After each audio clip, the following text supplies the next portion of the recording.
alaikum. Mr. Moderator, our distinguished guests, brothers and sisters, our friends and our enemies.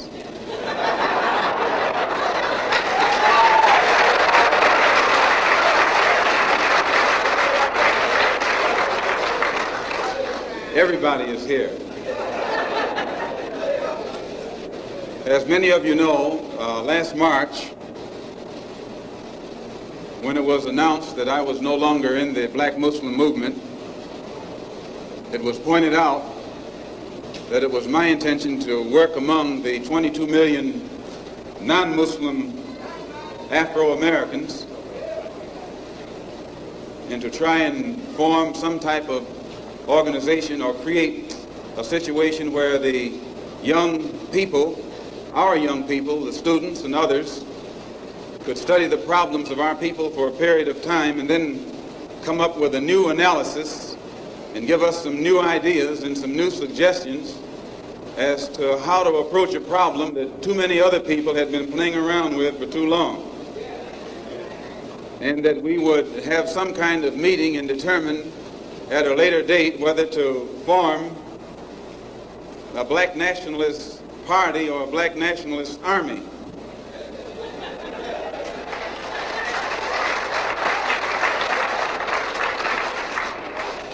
There have been many of our people across the country from all walks of life who have taken it upon themselves to try and pool their ideas and to come up with some kind of solution to the problem that confronts all of our people.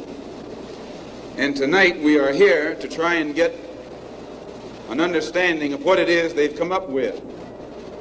Also, recently, when I was blessed to make a trip or a pilgrimage, a religious pilgrimage to the holy city of Mecca, where I met many people from all over the world, plus spent many weeks in Africa, trying to broaden my own scope and get more of an open mind to look at the problem as it actually is. One of the things that I realized, and I realized this even before going over there, was that our African brothers have gained their independence faster than you and I here in America have. They've also gained recognition and respect as human beings much faster than you and I. Just 10 years ago on the African continent, our people were colonized. They were suffering all forms of colonization, oppression, exploitation, degradation, humiliation, discrimination, and every other kind of Asian. And in a short time, they have gained more independence, more recognition, more respect as human beings than you and I have. And you and I live in a country which is supposed to be the citadel of education, freedom, justice, democracy, and all of those other pretty sounding words. So it was our intention to try and find out what was our African brothers doing to get results so that you and I could study what they had done and perhaps gain from that study or benefit from their experiences. And my traveling over there was designed to help to find out how. One of the first things that the independent African nations did was to form an organization called the Organization of African Unity. The purpose of our Organization of Afro-American Unity, which has the same aim and objective, to fight whoever gets in our way.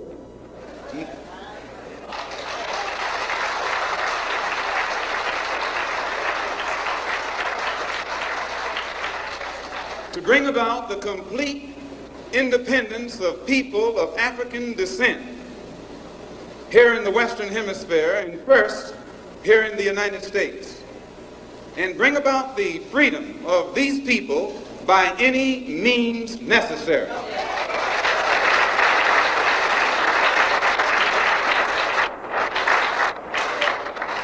That's our motto. The purpose of our organization is to start right here in Harlem, which has the largest concentration of people of African descent that exists anywhere on this earth. There are more Africans here in Harlem than exist in any city on the African continent, because that's what you and I are, Africans. The Charter of the United Nations, the Universal Declaration of Human Rights, the Constitution of the United States, and the Bill of Rights are the principles in which we believe, and that these documents, if put into practice, represent the essence of mankind's hopes and good intentions, desirous that all Afro-American people and organizations should henceforth unite so that the welfare and well-being of our people will be assured. We are resolved to reinforce the common bond of purpose between our people by submerging all of our differences and establishing non-sectarian constructive programs for human rights. We hereby present this charter. Number one, the establishment. The organization of Afro-American unity shall include all people of African descent in the Western Hemisphere.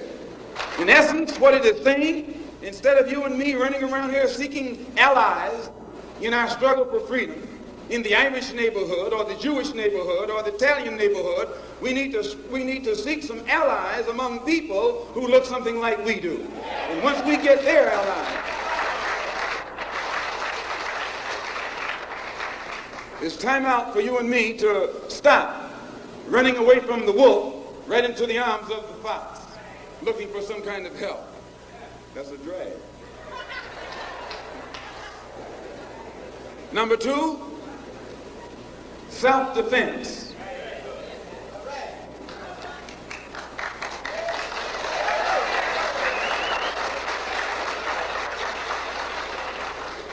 Since self-preservation is the first law of nature, we assert the Afro-Americans' right to self-defense.